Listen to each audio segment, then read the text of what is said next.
Talagang masasabi natin na inaabangan dito dahil syempre siya ay dating talagang malapit na kaalyado, hindi lang kaalyado actually. Siya isang sobrang lapit sa presidente, naging executive secretary to. Ibig sabihin, alter ego ito ni PBBM. So talagang nag-expect ang tao na marami silang maririnig dito kay Attorney Vic. Pero ako ang pagkakilala ko kasi sa kanya is calculated yung kanyang kilos at politiko ito, sobrang talino nito magsalita.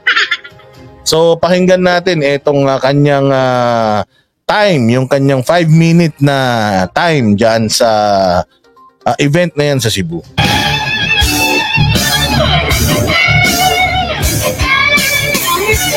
Ang bayan ko'y tanging ikaw, Pilipinas kong mahal, ang puso ko at buhay man, sa iyo'y ibibigay, tungkulin ko'y gagampanan, na lagi kang paglingkuran, ang laya mo'y babantayan, Pilipinas kong hirang.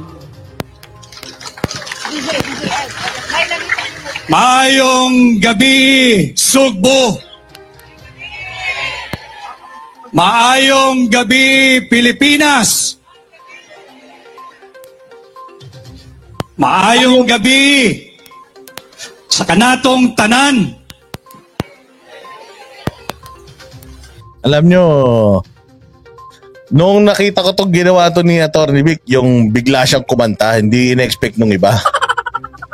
Sabi ko magaling talaga. Sabi ko magaling talaga si Attorney Vic. The reason why the unity slogan noong panahon ni PBBM ay naging successful. The reason why even if PBBM hindi umaattend sa mga debate, naging epektibo pa din sila. Ibang klase ang utak nitong Vic Rodriguez talaga. Ibang klase ang utak ni Vic Rodriguez. Mantakin mo sabi ko nga sa inyo, nakaharap ko to. Alam mo ko ba't ako natawa?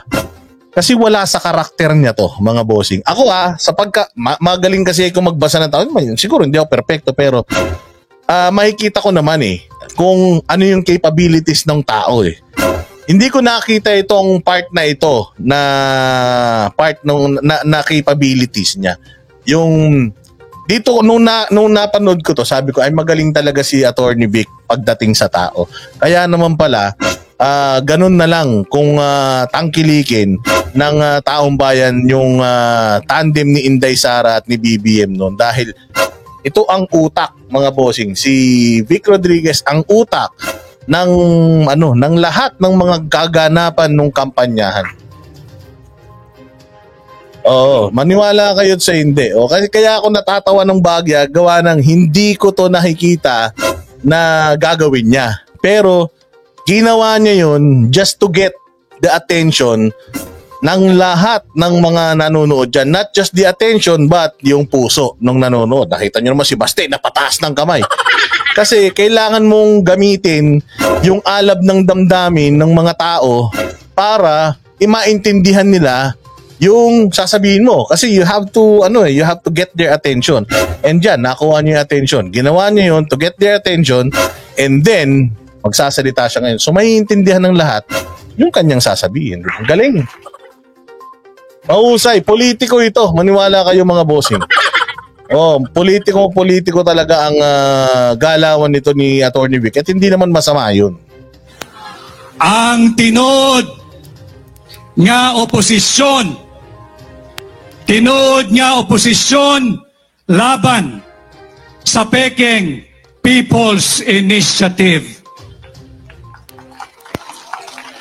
Tinood nga oposisyon laban sa paglalapastangan sa ating saligang batas. Tinuod nga oposisyon laban sa walang humpay na panggagahasa pagsasamantala at walang kararakang paglulustay sa pera ng kaawa-awang Pilipino at kaawa-awang Pilipinas. Sa maigsing makabansang awiting aking sinambit, marami ho ang nakikinig, marami ang nagmamasid, marami ang nanonood, sumusubaybay at nakikiramdam. Yung mga mahal nating kaibigan na nagtatrabaho sa pamahalaan, ang ating mga kasundaluhan, ang ating mga kapulisan, ang mga guro, ganun din ang mga mangingisda, ang magsasaka, ang ordinaryong taong katulad natin, at pati na ang nasa pribadong empleyo. Yun po yung dahilan, yung ating kinanta, yun ang dahilan kung bakit tayo ay patuloy na nagsasama-sama, nagkakaisa at merong kolektibong paninindigan upang labanan ang paglapastangan sa ating saligang batas, upang pigilan at pigilan ang Peking People's Initiative at upang pigilan ang walang humpay na paglulustay sa pera ng bansang Pilipinas.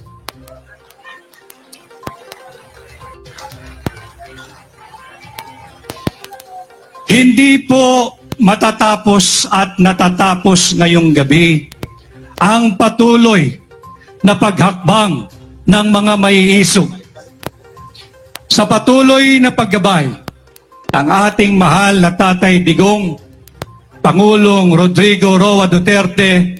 Tuloy-tuloy po ang hakbang ng maisog.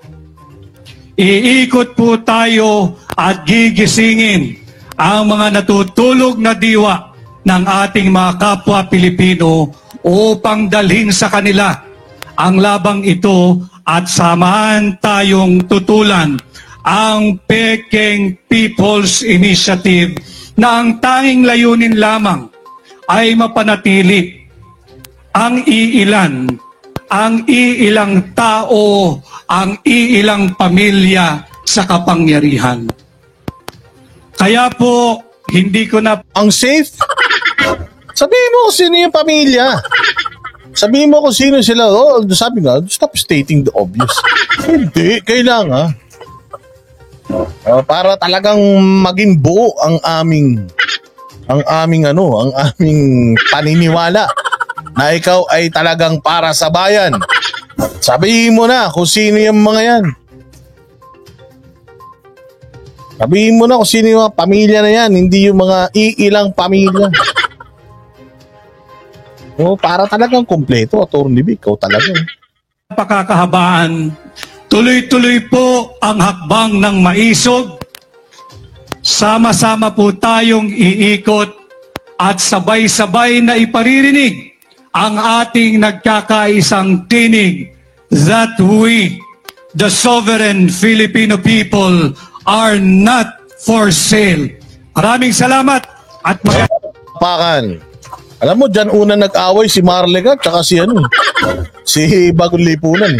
Yan, si Atty. Vic ang nagpa-break dun sa magsyota na yun. Si Marlica tsaka si Bagong Lipunan, sabi ni Jelly, Atty. Vic is giving us a hint this 2025. Tinanong namin siya dyan are you running? Sabi niya, mas gusto ko yung parang nag-a-advocate, nagka-consult kesa sa maging politiko. Pero sabi niya, bilog ang bola, di natin alam kung ano ang guhit ng kanyang pala. Pero yun nga, si Marlica at si Bagong Lipunan dyan nag-away yan.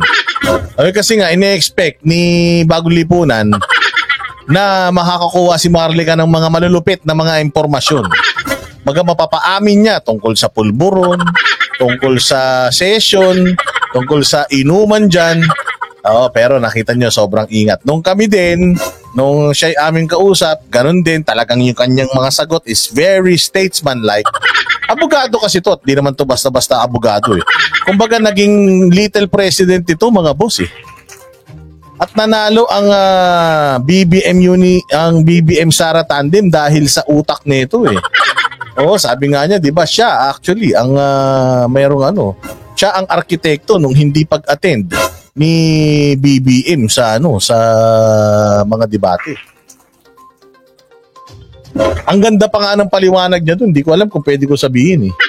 O may pinaliwanag siya sa amin bakit hindi niya pina-attend si BBM sa debate. Kasi sabi nung mga kasamahan nila, magaling naman yan eh. Pasabak natin doon kasi masyado ng tao eh. Nagagalit ng tao dahil di umaatin yan. Alam mo yung formula ni Attorney Vic nung nilatag niya daw doon sa grupo nila kung bakit hindi dapat na umattend si BBM sa debate? Ayun. Napakaganda, which is ako nabilib din nga. But anyways, ayun nga, mahusay itong mamang ito at itong mamang ito ay masasabi natin na talagang merong pag-asa rin ito, magaling ang utak nito.